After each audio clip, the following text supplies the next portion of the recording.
చంద్రబాబు పవన్ కళ్యాణ్ ఎప్పుడు అంటుంటారు కదా, వాలంటరీ వ్యవస్థ వేస్ట్, మేము అధికారంలోకి వస్తే వాలంటరీలను తీసేస్తాం అని.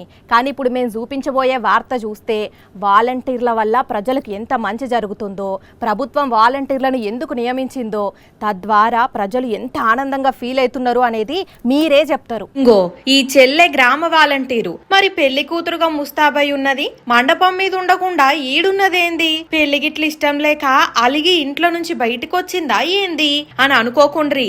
ఎందుకంటే ఈ టైంలో ఈమె బయటకు వచ్చింది ప్రజల మీద ప్రేమ ఉన్నది కాబట్టి, ప్రజలకు సేవ చేయాలి, జగనన్న పథకాలను టైంకు నిరుపేదలకు అందించాలి కాబట్టి. విశాఖ జిల్లా హుకుంపేట మండలం పాటిగరువు గ్రామ వాలంటీరు ఈ చెల్లె. పేరు కిరసాయి రోజారాణి. కాసేపట్ల పెళ్లున్నదనంగా కూడా తెల్లారి ఈమె పరిధిలున్న లబ్ధిదారులకు పింఛన్లు ఇచ్చిందిట్లా. ఎందుకంటే జగనన్న ఇచ్చే పెన్షన్ కోసం ఎంతో మంది అవ్వాతాతలు ఎదురు చూస్తుంటారు. మరి నా పెళ్లైనంత మాత్రాన వాళ్ళకెందుకు పెన్షన్ లేటుగా ఇయ్యాలే, వాళ్ళెందుకు ఇబ్బంది పడాలే అనుకుని ఇట్లా పెళ్లి కూతురుగా ముస్తాబై పెన్షన్లు వంచి అందరి దీవెనార్తలు తీసుకున్నది. ఇక ఇప్పుడు చెప్పుండ్రి, వాలంటీర్ వ్యవస్థ ఉండాలనో వద్దో. సొంత ఇంటి మనిషి లెక్కన చూసుకుంటున్న వాలంటీర్లు అవతాతలను ఇంత మంచిగా చూసుకుంటుంటే కొందరు బురద చల్లే ప్రయత్నం చేస్తున్నారు. సరే, అస్వంటోళ్ళ గురించి మనం పట్టించుకోవాల్సిన పని లేదు గాని, చెల్లే హ్యాపీ మ్యారేజ్ లైఫ్ రా.